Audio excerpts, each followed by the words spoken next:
Namaku Fikri. Ada suara yang terus memanggilku setiap malam. Bukan dari luar, tapi dari dalam. Ingatan yang tak pernah selesai. Dan malam ini, aku ajak kamu untuk mengingatnya bersama. Selamat datang di Jam Jelajah Misteri. Malam itu, suasana di sebuah kampung kecil di pinggiran Kalimantan terasa hening. Hanya suara jangkrik dan sesekali lolongan anjing yang terdengar. Fikri baru saja tiba di daerah itu. Ia mendapat kabar dari warga sekitar bahwa ada sebuah kisah aneh tentang pesugihan togel yang sedang ramai diperbincangkan. Seorang pria bernama Surya, warga asli kampung tersebut, katanya meninggal mendadak dengan cara yang aneh. Tubuhnya ditemukan membiru seperti digigit ular, padahal tidak ada seekor ular pun di sekitarnya. Fikri tidak langsung percaya. Sebagai pembuat konten misteri, ia sering menerima cerita-cerita berlebihan. Namun kali ini, wajah serius para warga membuatnya penasaran. Ada sesuatu yang tidak biasa. Apalagi, kematian Surya dikaitkan dengan ritual pesugihan yang syaratnya sederhana, tapi berujung maut. Sebelum kejadian itu, Surya dikenal sebagai pria yang sederhana. Ia bekerja serabutan, kadang jadi kuli bangunan, kadang ikut menebang kayu di hutan. Namun beberapa bulan terakhir, ia sering terlihat murung. Orang-orang tahu, Surya sedang terlilit hutang. Pekerjaannya tidak menentu, sementara kebutuhan hidup semakin menekan. Menurut cerita warga, Surya mulai berubah setelah bertemu dengan seorang tetangga tua bernama Pak Herman. Pak Herman terkenal suka bicara tentang hal-hal gaib. Dialah yang pertama kali memberitahu tentang pesugihan togel itu. Ritualnya tidak ribet, hanya butuh sesajen sederhana, kembang 7 rupa, dupa, kopi pahit, rokok, kemenyan, ayam panggang, serta selembar kertas dan bolpoin. Semua itu diletakkan di sudut kamar. Esok harinya, kertas lipatan kecil akan terisi angka 4 digit yang bisa dibeli togel. Warga bercerita dengan nada berbisik, seolah takut kalau jin pemberi angka itu mendengar. Fikri mendengarkan dengan saksama. Ia mencatat di buku kecil yang selalu dibawanya. Jadi, Surya benar-benar mencoba ritual itu? Tanya Fikri. Seorang bapak paruh baya mengangguk. Iya, nak. Pertama kali dia coba, besok paginya kertas lipatan itu sudah ada angka. Dia beli togel, dan menang. Fikri menarik napas panjang. Bagian ini menarik. Jika benar begitu, maka ada sesuatu yang aneh. Setelah itu, apa yang terjadi? Fikri bertanya lagi. Dia makin ketagihan. Katanya gampang sekali. Tapi tiap kali menang, tubuhnya ada tanda aneh. Lebam kayak digigit ular. Pertama di lengannya, lalu di kakinya. Sampai akhirnya, pria itu berhenti bicara, wajahnya menegang. Sampai akhirnya Surya ditemukan mati mendadak, lidahnya menjulur, matanya melotot. Warga bilang itu kutukan dari pesugihan. Cerita itu membuat bulu kuduk Fikri merinding. Ia sudah sering mendengar pesugihan dengan tumbal nyawa, tapi ritual ini terdengar berbeda. Tidak ada permintaan darah manusia, tidak ada tumbal keluarga. Hanya sesajen sederhana dan kertas kecil. Tapi akibatnya, kematian mendadak setelah kemenangan ketiga. Fikri memutuskan untuk menelusuri rumah Surya malam itu juga. Ia ditemani 2 pemuda kampung. Rumah Surya terletak agak jauh dari rumah warga lain, di pinggir jalan tanah yang gelap tanpa penerangan. Ketika mereka sampai di depan rumah itu, udara terasa lebih dingin. Pintu kayu rumahnya masih terkunci, tapi jendela sebelah kiri terbuka setengah. "Apa kita benar-benar harus masuk?" Salah satu pemuda bertanya dengan suara bergetar. "Tenang. Kita hanya ingin memastikan." "Aku butuh bukti untuk ceritaku," jawab Fikri. Mereka masuk dengan hati-hati. Bau kemenyan masih tercium samar dari dalam rumah, meski Surya sudah meninggal beberapa hari lalu. Bau itu bercampur dengan bau anyir yang membuat perut terasa mual. Lampu di ruang tamu berkelip-kelip, seolah tidak mau menyala terang. Fikri mengeluarkan senter kecil dari tasnya. Sinar senter menyorot sudut-sudut ruangan, memperlihatkan meja kayu tua, kursi reot, dan dinding papan yang penuh noda hitam. "Aku dengar ritualnya dilakukan di kamar," kata pemuda itu sambil menunjuk ke arah sebuah pintu di ujung rumah. Fikri berjalan pelan. Lantai kayu berderit setiap kali diinjak. Suasana semakin mencekam. Ia membuka pintu kamar perlahan. Begitu pintu terbuka, hawa dingin langsung menyergap. Ruangan itu gelap dan pengap, tapi jelas ada sesuatu yang berbeda. Di sudut kamar, masih ada bekas sesajen yang sudah kering. Sisa kembang 7 rupa tercecer di lantai. Bekas dupa dan kemenyan menempel di dinding, meninggalkan noda hitam pekat. Namun yang paling membuat Fikri terdiam adalah tumpukan kertas lipatan kecil di lantai. Puluhan kertas, sebagian sudah berdebu, sebagian lagi masih terlihat baru. Ia mengambil salah satunya, membuka lipatan itu. Matanya terbelalak. Di dalam kertas itu tertulis angka 4 digit dengan tinta hitam. Tulisan tangannya rapi, tapi ada noda merah kecil di salah satu sudut kertas, seperti bercak darah. "Apa ini semua angka togel?" salah satu pemuda berbisik. Fikri tidak menjawab. Ia mengambil beberapa kertas lagi, membuka lipatan satu persatu. Semua berisi angka berbeda. Ada yang ditulis jelas, ada yang tintanya seperti melebar sendiri, seolah-olah ditulis buru-buru. Tiba-tiba terdengar suara desisan pelan. Semua menoleh. Suara itu datang dari bawah ranjang. Senter Fikri bergerak pelan, menyorot ke arah ranjang kayu. Ada bayangan hitam yang melintas cepat, membuat salah satu pemuda langsung mundur ketakutan. "Kita keluar aja, Bang." "Aku nggak enak," katanya gemetar. Namun Fikri tetap menahan diri. Ia tahu momen ini penting. Semua detail harus ia rekam dalam ingatannya. Suara desis itu makin keras, seperti ular yang sedang marah. Tapi anehnya, tidak ada seekor pun ular di sana. Fikri mendekat ke sudut kamar. Ia menyorot lantai yang penuh kertas lipatan. Dari celah papan, tiba-tiba muncul bercak cairan merah yang merembes perlahan. Bau anyir makin tajam menusuk hidung. Fikri mundur selangkah. Ia tahu sesuatu sedang terjadi di ruangan itu. Suara desis tiba-tiba berhenti. Hening. Hanya detak jantung mereka bertiga yang terdengar jelas. Lalu, selembar kertas yang ada di sudut kamar bergerak sendiri. Seperti ada angin yang meniup, padahal semua jendela tertutup rapat. Kertas itu terlipat rapi, lalu terlempar ke depan kaki Fikri. Dengan tangan gemetar, Fikri mengambil kertas itu. Ia membuka lipatannya perlahan. Di dalam kertas, tertulis angka 4 digit.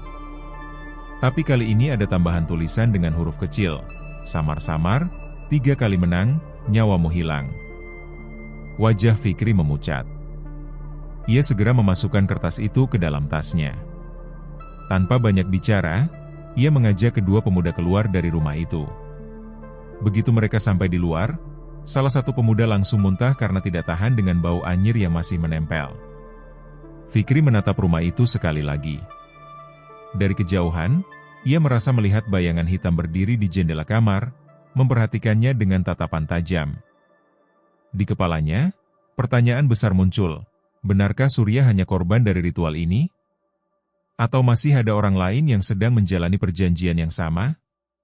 Fikri tahu, kisah ini baru saja dimulai. Beberapa hari setelah menelusuri rumah Surya, Fikri masih belum bisa tidur nyenyak.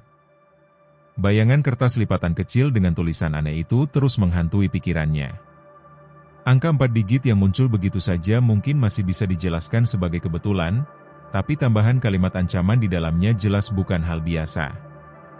Di warung kopi pinggir jalan, Fikri kembali bertemu dengan warga kampung. Kali ini ia bertemu dengan seorang ibu parubaya bernama Bu Sumarni, tetangga dekat Surya. Wajahnya pucat, matanya cekung, seolah tidak pernah tidur nyenyak. Surya itu awalnya orang baik, Mas, kata Bu Sumarni dengan suara lirih. Dia nggak pernah neko-neko. Tapi setelah ikut pesugihan itu, dia berubah. Kayak mendadak, tapi wajahnya selalu tegang. Seperti dikejar sesuatu. Fikri mengangguk pelan. Ibu tahu kapan dia mulai ritual itu? Pertama kali, malam Jumat. Saya masih ingat, soalnya rumahnya bau kemenyan semalaman. Saya nggak bisa tidur. Besoknya, dia sudah bawa uang banyak. Katanya, nomornya tembus togel. Orang-orang kaget, karena Surya sebelumnya nggak pernah main begituan. Cerita itu sesuai dengan temuannya di rumah. Ritual pertama dimulai sederhana. Tapi kemenangan itu justru menjadi awal kehancuran. Fikri memutuskan untuk menggali lebih dalam. Ia ingin tahu bagaimana ritual pertama Surya sebenarnya berlangsung. Untuk itu, ia menemui Pak Herman, tetangga tua yang konon memberitahu Surya tentang pesugihan. Rumah Pak Herman berada di ujung kampung. Halamannya penuh dengan pohon pisang dan bambu, membuat suasana semakin suram. Fikri mengetuk pintu beberapa kali sebelum seorang lelaki tua membuka dengan tatapan curiga. "Mas, ini siapa?" tanya Pak Herman. "Saya Fikri, Pak. Saya dengar Bapak tahu soal ritual yang dijalani Surya." Tatapan Pak Herman berubah. Ia menghela napas panjang, lalu mempersilakan Fikri masuk. Di dalam rumah, bau dupa masih tercium kuat. Rak kayu dipenuhi botol berisi cairan aneh dan buntalan kain kecil. "Surya memang datang ke saya," kata Pak Herman pelan. "Dia minta jalan cepat buat keluar dari hutang. Saya hanya memberitahu apa yang saya tahu. Ritual itu bukan dari saya, Mas. Itu sudah lama ada di kampung sini. Saya cuma meneruskan." Fikri mencondongkan tubuh. "Jadi bagaimana dia melakukannya pertama kali?" Pak Herman memandang keluar jendela sebentar, lalu mulai bercerita. Malam itu, Surya datang dengan membawa sesajen yang diminta. Kembang 7 rupa, kopi pahit, rokok, kemenyan, ayam panggang, dan selembar kertas dengan bolpoin. Ia meletakkannya di sudut kamar, tepat di lantai papan yang kini masih menyimpan bekasnya. Surya duduk bersila, menyalakan dupa dan kemenyan. Asap putih mengepul, memenuhi kamar yang sempit. Menurut Pak Herman, Surya diminta untuk tidak banyak bicara. Ia hanya perlu menuliskan keinginannya di dalam hati, lalu membiarkan kertas dan bolpoin tergeletak di sesajen. Malam itu, Surya mendengar suara lirih, seperti bisikan dari sudut ruangan. Suara itu tidak jelas, tapi cukup untuk membuat bulu kuduknya berdiri. "Dia cerita ke saya, Mas," kata Pak Herman. "Katanya ada suara yang janji kasih angka, asal dia terus siapkan sesajen itu tiap kali mau main." Surya percaya begitu saja. "Padahal saya sudah bilang, jangan sampai 3 kali menang. Kalau lebih dari itu, dia nggak bakal selamat." Fikri terdiam. Jadi memang sudah ada peringatan sejak awal. Tapi Surya terlalu buta dengan uang. Keesokan paginya, Surya menemukan kertas lipatan kecil di sudut kamar. Angka 4 digit tertulis jelas di sana. Ia sempat ragu, tapi akhirnya tetap membeli togel dengan angka itu. Hasilnya, ia benar-benar menang. Warga mulai heran. Surya, yang sebelumnya tidak pernah memegang uang banyak, tiba-tiba bisa belanja beras sekarung, membeli pakaian baru, bahkan membayar sebagian hutangnya. Ia tampak gembira, tapi juga gelisah. Kemenangan itu membuatnya ketagihan. Surya merasa seolah ada jalan keluar dari semua kesusahannya. Tapi ia tidak menyadari, kemenangan pertama itulah awal dari tanda-tanda menyeramkan yang mulai muncul. Menurut Bu Sumarni, malam setelah Surya menang togel, ia mendengar suara desisan aneh dari dalam rumah Surya. Seperti ular, panjang dan berulang-ulang. Awalnya ia mengira itu hanya binatang liar yang masuk, tapi suara itu terus terdengar setiap malam. Lebih aneh lagi, tubuh Surya mulai menunjukkan tanda lebam. Di lengan kirinya muncul bekas biru memanjang, mirip gigitan. Surya mencoba menutupinya dengan baju lengan panjang, tapi beberapa orang tetap melihat. Dia nggak pernah cerita ke orang lain, kata Bu Sumarni waktu itu. Tapi saya lihat jelas, Mas. Tangannya kayak digigit sesuatu. Dia cuma senyum kaku, bilang itu cuma jatuh. Fikri mencatat semua detail itu. Semakin dalam ia menggali, semakin jelas bahwa kemenangan pertama Surya tidak datang gratis. Jin pemberi angka sudah mulai menagih dengan tanda-tanda menyeramkan. Sore itu, Fikri kembali ke rumah Surya sendirian. Ia ingin merasakan langsung bagaimana suasana kamar itu tanpa ada orang lain. Begitu masuk, bau kemenyan masih menusuk.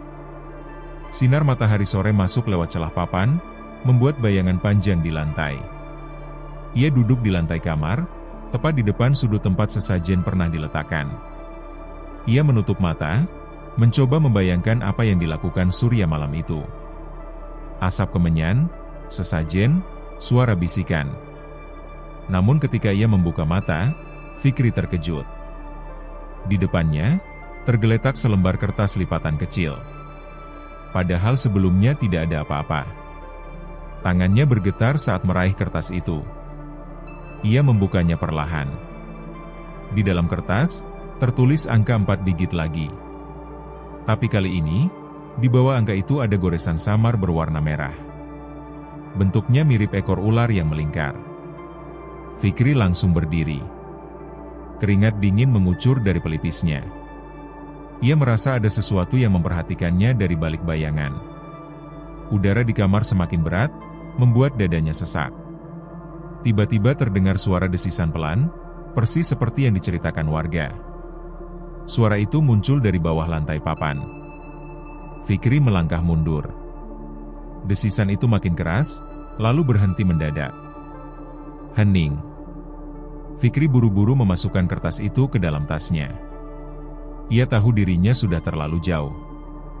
Tapi rasa penasaran menahannya untuk tidak lari. Ia harus mengungkap kebenaran, meskipun risikonya besar. Malam itu, Fikri menulis semua catatan tentang kemenangan pertama Surya. Ia sadar, ritual ini memang nyata. Ada kekuatan gaib yang benar-benar bekerja. Tapi apa yang terjadi setelah kemenangan kedua? Apa tanda-tandanya semakin jelas? Fikri tahu jawabannya hanya bisa ia temukan dengan menelusuri lebih jauh. Dan semakin dalam ia masuk, semakin dekat pula ia dengan bahaya yang merenggut nyawa Surya.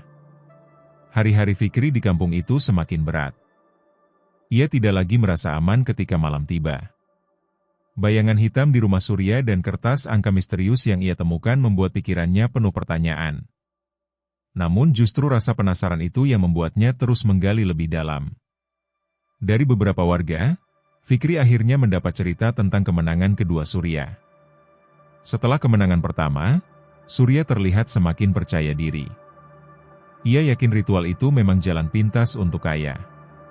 Hutang-hutangnya mulai terbayar, dan ia bisa membeli barang-barang yang dulu mustahil dimilikinya.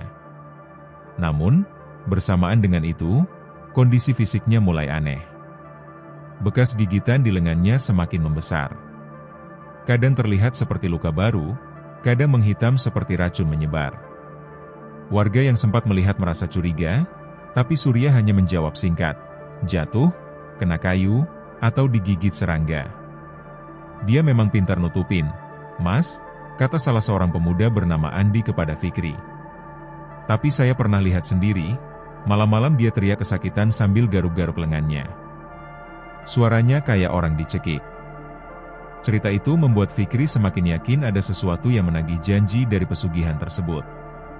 Menurut keterangan warga, ritual kedua dilakukan Surya seminggu setelah kemenangan pertamanya. Malam itu, kembali rumahnya dipenuhi bau kemenyan. Jendela-jendela tertutup rapat, hanya cahaya lilin yang terlihat dari luar. Warga yang lewat sempat mendengar suara berdesis, bahkan seperti ada benda besar yang bergerak di dalam kamar. Keesokan paginya, Surya kembali menang besar. Nomor togel yang muncul sama persis dengan angka di kertas lipatan yang ia dapatkan. Dia langsung belanja banyak, kata Bu Sumarni dengan nada getir. Orang kampung jadi iri, ada juga yang kepengen ikut. Tapi semua takut, Mas. Karena sejak itu, rumah Surya jadi angker. Setiap malam ada suara ular dari dalam. Fikri mencatat detail itu dengan hati-hati. Kemenangan kedua tampaknya membawa dampak yang jauh lebih menyeramkan dibanding yang pertama. Untuk memastikan, Fikri kembali nekat mendatangi rumah Surya pada malam hari. Ia membawa kamera kecil dan perekam suara. Udara malam itu lembab, hujan baru saja reda. Jalanan becek, dan suara katak bersahutan di sawah.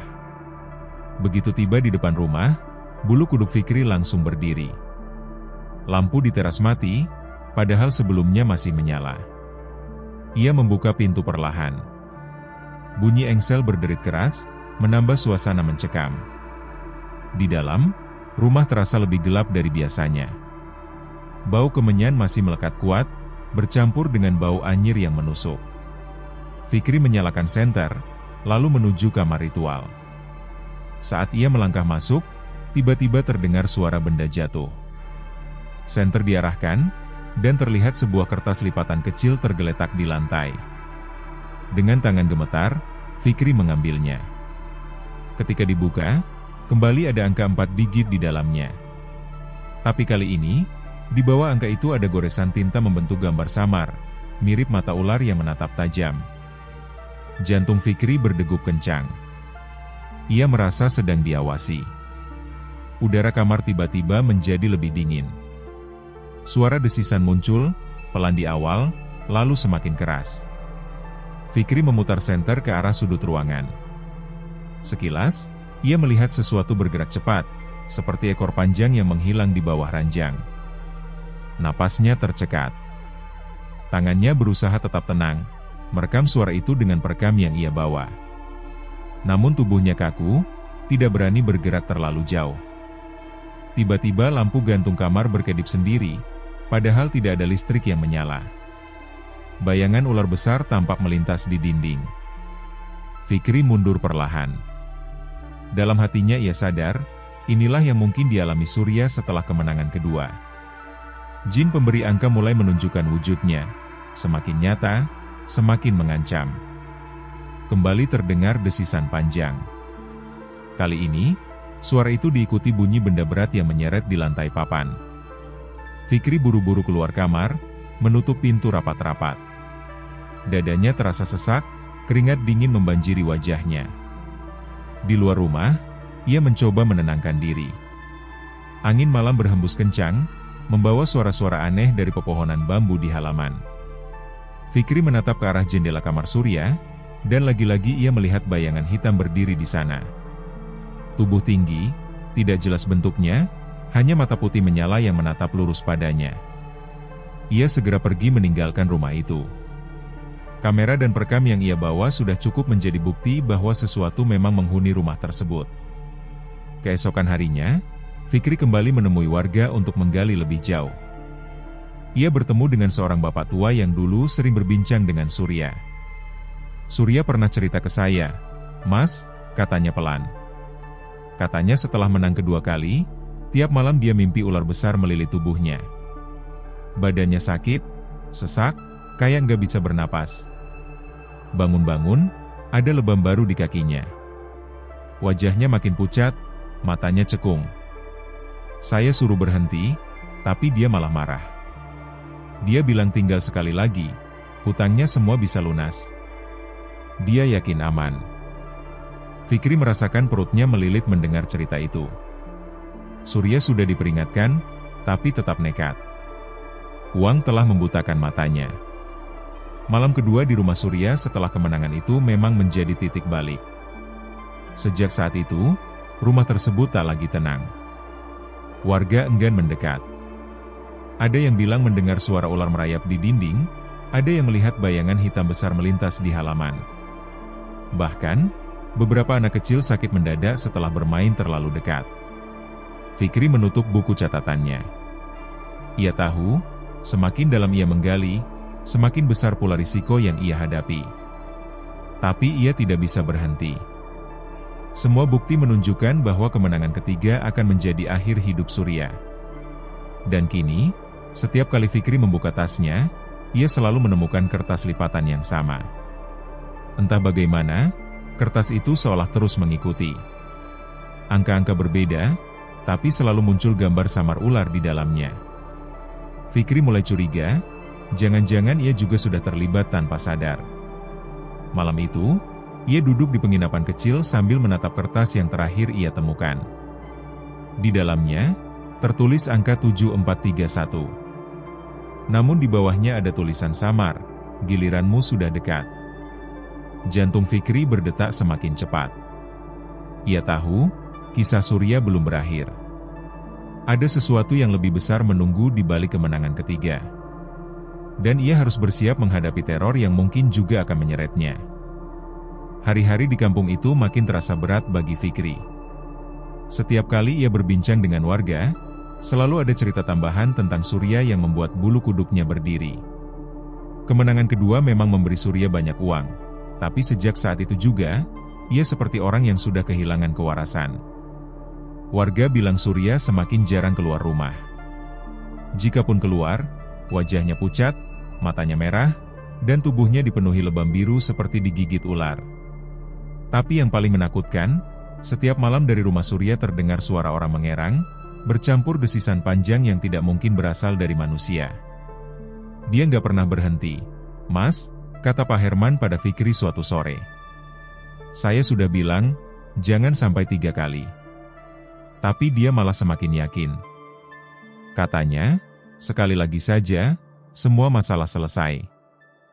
Fikri mendengarkan dengan hati gelisah. Ia sudah paham pola yang terjadi. Ritual pertama membawa kemenangan, ritual kedua membawa teror lebih nyata. Dan ritual ketiga, akan membawa kematian. Malam itu, Fikri memutuskan untuk mencari tahu langsung bagaimana Surya menjalani ritual ketiganya. Ia tidak bisa menyaksikan sendiri karena Surya sudah meninggal, tapi dari potongan cerita warga, ia bisa menyusun gambaran jelas. Menurut Bu Sumarni, pada malam sebelum kematiannya, Surya terlihat mondar-mandir membawa sesajen. Ia menyiapkan kembang 7 rupa, kopi pahit, rokok, kemenyan, ayam panggang, serta kertas lipatan kecil dengan bolpoin. Wajahnya tampak gelisah, tapi ada semacam tekad kuat di matanya. "Kami lihat dia tutup semua pintu dan jendela," kata Bu Sumarni. Bau kemenyan tercium sampai luar pagar. Suara desisan itu lebih keras dari biasanya. "Saya nggak berani keluar rumah." Fikri menuliskan semua detail itu. Lalu ia kembali ke rumah Surya, kali ini sendirian. Malam sudah larut, angin kencang berhembus dari arah hutan. Pepohonan bambu bergoyang, menimbulkan suara seperti bisikan panjang. Begitu masuk, suasana rumah jauh lebih mencekam dibanding sebelumnya. Bau anyir lebih tajam, bercampur dengan sisa asap kemenyan yang menempel di dinding. Lantai papan terasa dingin di telapak kaki. Ia masuk ke kamar ritual. Bekas sesajen masih ada, meski sudah kering. Namun di tengah ruangan, Fikri menemukan sesuatu yang baru, bekas lingkaran gosong di lantai, seolah ada sesuatu yang terbakar. Ia jongkok, menyentuh lantai dengan ujung jarinya. Masih terasa dingin, tapi ada bekas arang hitam yang menempel. Tiba-tiba, terdengar suara berdesis dari langit-langit. Fikri mendongak, sinar senter menyorot ke atas. Sekilas ia melihat bayangan panjang bergerak cepat, seperti tubuh ular besar yang merayap di antara balok kayu atap. Napas Fikri tercekat. Ia mencoba mengendalikan diri, menyalakan kamera kecil untuk merekam. Suara itu makin keras, lalu tiba-tiba berhenti. Hening. Fikri kembali fokus pada lantai. Di dekat lingkaran gosong itu, ia menemukan selembar kertas yang sudah setengah terbakar. Dengan hati-hati, ia mengambilnya. Di dalam kertas itu tertulis angka 4 digit, tapi huruf-huruf di bawahnya sudah hangus sebagian. Yang masih terbaca hanya kata, "Selesai." Dada Fikri berdegup kencang. Ia yakin inilah kertas terakhir yang diterima Surya sebelum ia mati. Warga bilang, pagi setelah ritual ketiga, Surya tidak keluar rumah. Ketika beberapa orang datang mengetuk pintu, tidak ada jawaban. Mereka masuk, dan menemukan Surya tergeletak di kamar dengan mata melotot, lidah menjulur, dan tubuh membiru. Di lehernya ada bekas 2 gigitan, mirip gigitan ular berbisa. Tidak ada ular yang ditemukan di kamar itu. Tidak ada tanda-tanda masuknya binatang. Hanya bau kemenyan pekat dan kertas lipatan berserakan. Fikri berdiri lama di kamar itu, mencoba membayangkan apa yang sebenarnya terjadi pada Surya malam terakhirnya. Ia yakin Surya mendengar suara-suara gaib yang semakin jelas. Mungkin ia bahkan melihat wujud dari jin pemberi angka itu. Dan akhirnya, perjanjian yang ia buat tidak bisa lagi dibatalkan. Udara kamar tiba-tiba menjadi berat. Fikri merasa dadanya sesak, seperti ada sesuatu yang melilit. Ia memegang lehernya, panik. Desisan terdengar lagi, kali ini sangat dekat, seperti tepat di samping telinganya. Ia menoleh cepat, tapi tidak ada siapa-siapa. Hanya bayangan dinding dan lipatan kertas yang berserakan. Dengan tangan gemetar, Fikri mengambil salah satu kertas di lantai. Ia membukanya. Angka 4 digit tertulis jelas. Namun di bawah angka itu ada kalimat samar, seperti goresan kuku, giliranmu berikutnya. Fikri langsung melempar kertas itu. Dadanya berdegup kencang. Ia merasa seolah terjebak dalam perjanjian yang sama. Suara pintu di ruang depan tiba-tiba berderit, padahal tidak ada angin. Fikri memutar senter ke arah pintu.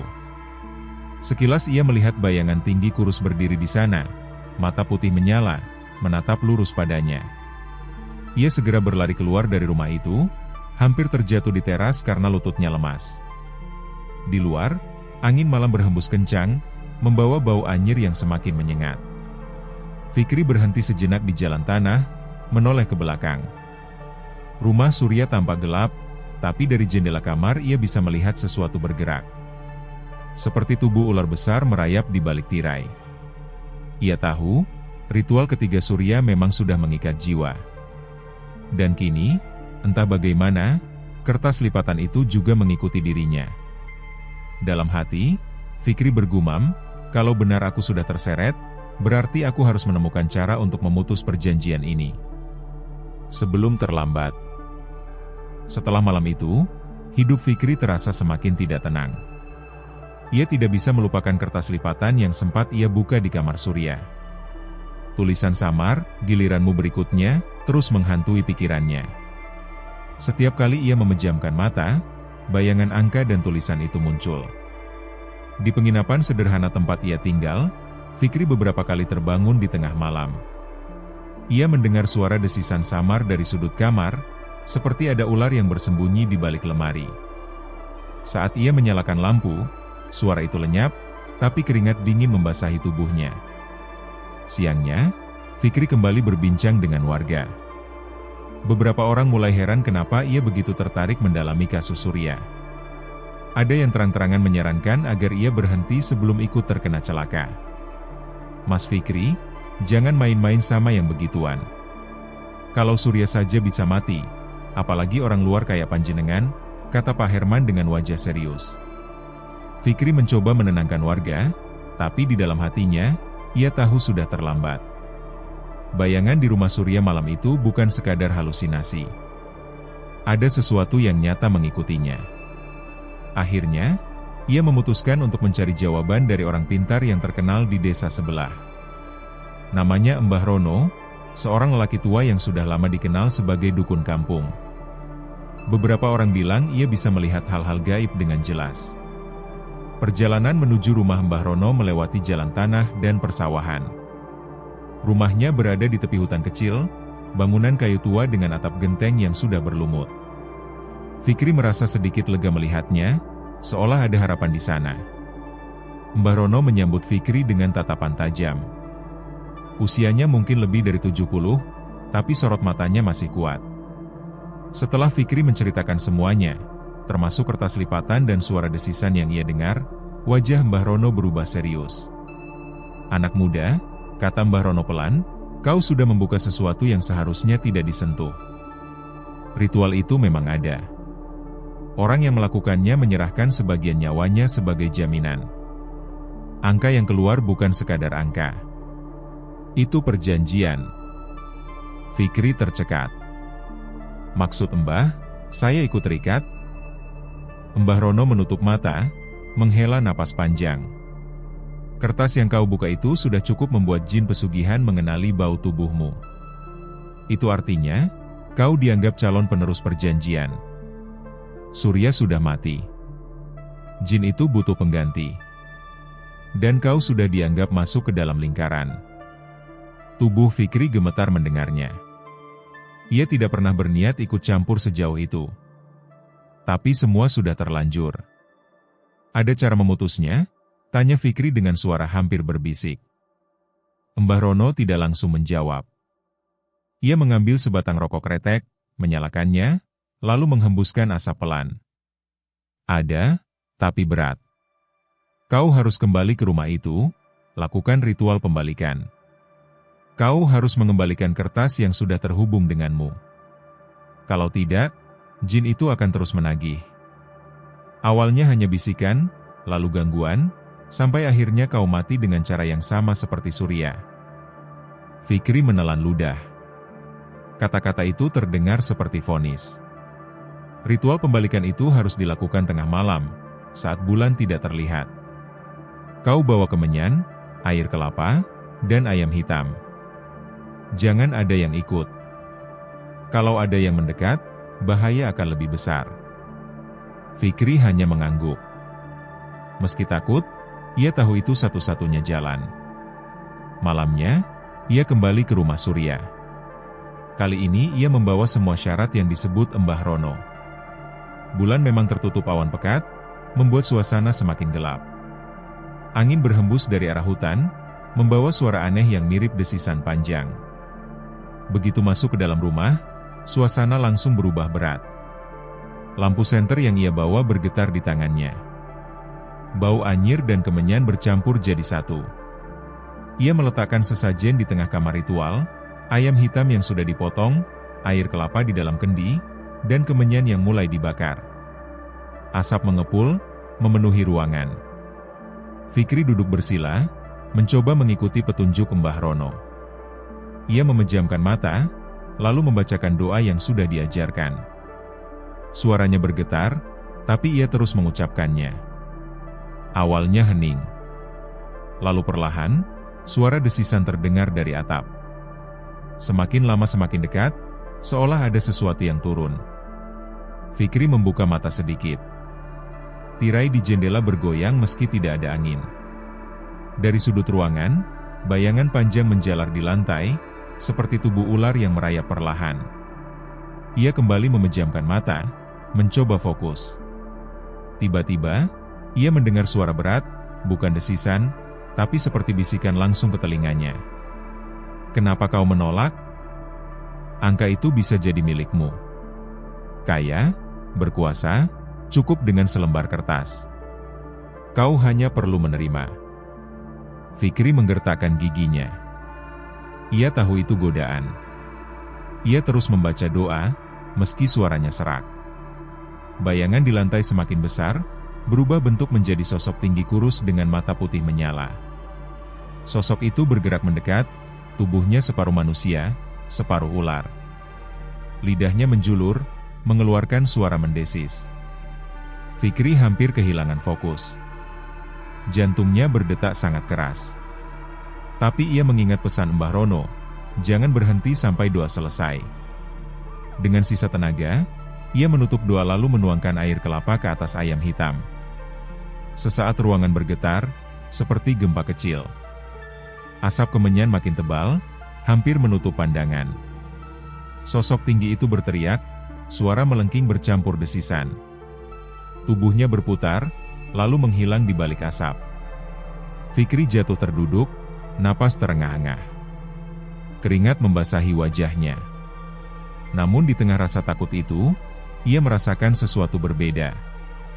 Ruangan tidak lagi seberat sebelumnya. Bau anyir mulai memudar. Ia tahu ritual pembalikan sudah berhasil. Tapi di sudut ruangan, ia masih melihat selembar kertas lipatan yang belum terbakar. Ia ragu, lalu mengambilnya.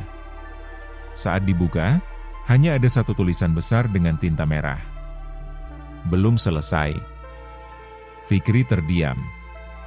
Ia sadar, meski berhasil mengusir untuk sementara, perjanjian itu belum sepenuhnya putus. Setelah malam ritual itu, Fikri tidak bisa tidur nyenyak. Meski sudah melakukan apa yang diajarkan Mbah Rono, kata-kata belum selesai di kertas lipatan terus membayang di kepalanya. Seakan menjadi peringatan bahwa bahaya masih mengintai. Keesokan harinya, Fikri kembali menemui Mbah Rono. Wajah orang tua itu tampak lebih muram dibanding sebelumnya. "Apa yang kau lihat?" tanya Mbah Rono dengan suara pelan.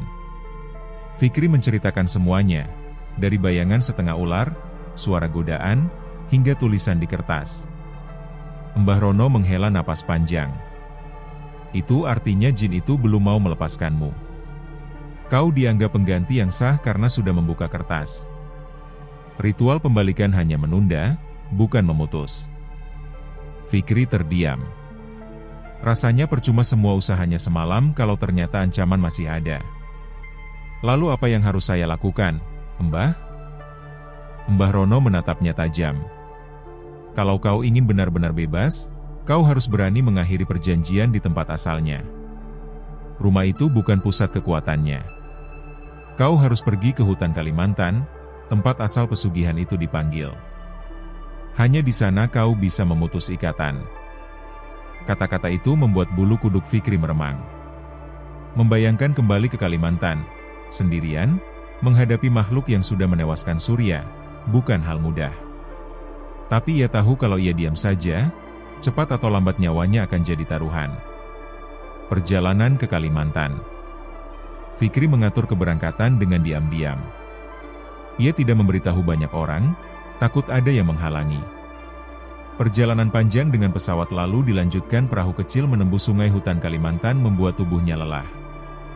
Udara lembab, suara serangga keras, dan kabut tipis yang turun setiap sore menambah kesan angker. Penduduk lokal yang ia temui hanya menggeleng ketika mendengar tujuan Fikri. Mereka tidak mau ikut campur, bahkan menolak memberinya tumpangan. Akhirnya, Fikri berjalan kaki menembus hutan berdasarkan peta kasar yang diberikan Mbah Rono. Jalan setapak penuh akar, suara burung malam, dan sesekali teriakan monyet membuat langkahnya semakin waspada. Setelah hampir 3 jam berjalan, ia tiba di sebuah tanah lapang di tengah hutan. Di sana ada batu besar berlumut dengan ukiran samar seperti angka-angka. Udara di sekitar batu itu terasa berbeda, lebih berat dan dingin. Fikri tahu, inilah tempat asal pesugihan nomor gaib. Ritual terakhir. Ia menyiapkan semua yang dibawa, kemenyan, air kelapa, ayam hitam, dan lilin hitam seperti pesan Mbah Rono. Kali ini ia harus berani sampai akhir. Begitu kemenyan dibakar, asap mengepul tebal. Hutan yang semula penuh suara serangga mendadak sunyi. Tidak ada jangkrik, tidak ada burung. Hanya suara detak jantung Fikri yang terdengar jelas. Ia membaca doa dengan suara keras, mencoba menutupi rasa takut. Lilin hitam berkedip tertiup angin yang entah dari mana datangnya. Tiba-tiba, tanah di bawahnya bergetar. Dari balik batu besar, muncul sosok tinggi kurus dengan wajah panjang dan mata putih menyala. Lidahnya bercabang, tubuhnya bersisik seperti ular. Itulah jin pesugihan yang selama ini membayangi. Suara berat keluar dari mulut makhluk itu. "Kenapa kau menolak? Surya sudah menyerahkan dirinya. Giliranmu seharusnya tiba. Aku bisa memberimu apa saja, kekayaan, kekuasaan, semua orang tunduk padamu. Hanya butuh kesediaanmu menandatangani perjanjian." Fikri gemetar, tapi ia mencoba menguatkan hati. "Aku tidak mau. Aku tidak butuh pesugihanmu." Makhluk itu mendesis keras, membuat daun-daun pohon bergetar. Tubuhnya semakin besar, menjulang hampir 2 kali tinggi manusia biasa. Fikri segera menuangkan air kelapa ke batu besar. Ia terus membaca doa pembatalan sambil menutup telinga dari suara makhluk itu. Bau busuk menyengat tercium, seperti bangkai bercampur darah. Sosok itu mendekat, matanya makin menyala. "Kau pikir bisa kabur dariku? Surya sudah aku ambil. Kau yang berikutnya." Fikri dengan sisa keberanian mengambil ayam hitam yang sudah dipotong, lalu menumpahkan darahnya ke atas batu. Saat itu juga, batu bergetar keras, ukiran angka-angka di permukaannya memendar merah.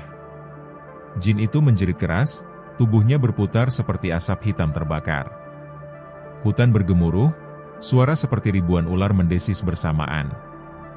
Fikri terus membaca doa tanpa berhenti meski suaranya serak. Kakinya hampir lemas, tapi ia tidak menyerah. Tiba-tiba, api dari lilin hitam menyala lebih besar, menyambar sosok jin itu. Tubuhnya terbakar, berubah menjadi abu hitam yang berterbangan ke udara. Jeritannya menggema panjang sebelum akhirnya lenyap. Hening. Asap kemenyan perlahan hilang. Angin hutan kembali berembus normal. Suara jangkrik dan burung malam kembali terdengar. Fikri terjatuh, kelelahan. Tubuhnya gemetar, tapi ia merasa lega. Untuk pertama kalinya sejak semua kejadian, beban berat itu hilang. Kembali ke desa. Beberapa hari kemudian, Fikri kembali ke Jawa. Wajahnya tampak pucat tapi lebih tenang. Ia menemui Mbah Rono dan menceritakan semuanya. Mbah Rono mengangguk pelan. Kalau begitu, ikatan itu sudah diputus. Kau selamat, anak muda. Tapi ingat, jangan pernah lagi mendekati hal-hal seperti itu. Pesugihan bukan jalan hidup manusia. Surya memilih jalan cepat, dan itulah akibatnya. Fikri hanya bisa menunduk. Ia sadar betapa tipisnya jarak antara hidup dan mati yang baru saja ia lewati. Setelah itu, ia meninggalkan desa dan kembali ke kehidupannya sebagai penulis cerita horor. Tapi kali ini, ia tidak lagi menulis hanya untuk hiburan. Ia menuliskan kisah nyata yang ia alami, sebagai peringatan bagi siapapun yang tergoda dengan jalan pintas kekayaan. Cerita tentang Surya dan pesugihan nomor gaib menjadi karya terbarunya. Ia memberi judul, Sendiri di Kalimantan Gak Punya Kerjaan. Ritual pesugihan nomor gaib saya jalankan. Meski orang menganggap itu hanya cerita, Fikri tahu kebenarannya. Dan ia berharap tidak ada lagi orang yang mengulang kesalahan yang sama.